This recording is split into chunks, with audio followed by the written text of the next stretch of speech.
Meaning of drop zone. Drop zone. Drop zone. Drop zone.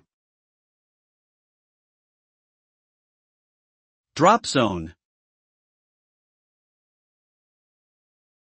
The term drop zone refers to a designated area where personnel or supplies are dropped from aircraft during a military operation or other related missions.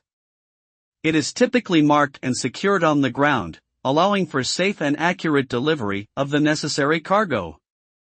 The drop zone serves as a critical component in executing airdrops, ensuring that materials are delivered quickly and efficiently to their intended destination. Such operations often require careful planning, coordination, and execution to ensure the safety of the personnel involved, as well as the success of the overall mission.